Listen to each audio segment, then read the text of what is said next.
Hi, I'm Bryant K. Smith, the Human Potential Specialist, coming to you today with another MCU Voice, Black Not Blind. In today's Black Not Blind, I want to talk about a concept that Malcolm X made famous in one of his speeches, the House Negro versus the Field Negro.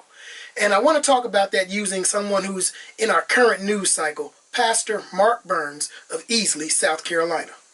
Now, according to Malcolm, the House Negro was someone who had been selected by the master, taken out of the field, given a title, probably a little better food and a little better dress, and was kind of like an overseer, someone who was picked out of the crowd to be above all the rest of the slaves. Compared to the field Negro was someone who worked every day in the field and understood his place as an enslaved African. The difference between the two is that the field Negro was always plotting a way to escape slavery, was always plotting to overthrow the master, was always trying to find some way to make his situation better and the situation of the other enslaved Africans better, versus the House Negro, whose situation was already better, not good, but better than theirs, the field Negroes. He was content.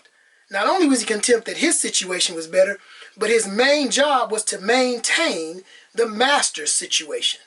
In today's current news cycle, Pastor Mark Burns was selected by the Trump campaign to be the House Negro. That's right. Think about it.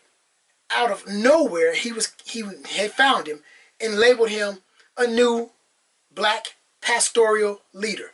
Despite the fact that no one had heard of him, despite the fact that he didn't have a following, he's not in charge of some mega church, he traveled on the Trump jet, spoke at the Republican National Convention, and was allowed to put out all different types of social media posts supporting his candidate. Now, I don't knock him for his fact that he supported someone who I may not support, but what I am saying is that the campaign, the ideology behind allowing him to rise to prominence within that group, is the same ideology that allowed someone, the master back during in the slavery time, to pick a person and then promote that person to be the new Negro leader, speaker, and spokesperson. And I want to make sure that everybody understands. This is someone who lied about his affiliation with a black Greek letter organization. This is someone who lied about having received certain academic credentials, a degree from an institution which he did not. This is someone who lied about military service that he does not have. This is someone who, again, he's fictitious. He might as well have been the black dude in the Green Mile. They just brought him out of nowhere and said, "You are now the new black voice for our campaign." But one of the things that he forgot was that once you have been appointed House Negro, that doesn't give you carte blanche. You can't run your own program. And he did that twice. One, with his lying about his credentials, and two, by posting the blackface cartoon. Because what he found out was quickly who the masters really were, and that he was a House Negro today, but he's capable of being a field Negro tomorrow. What you have seen in the media lately is the fact that once he made his mistake, he was ousted by the campaign.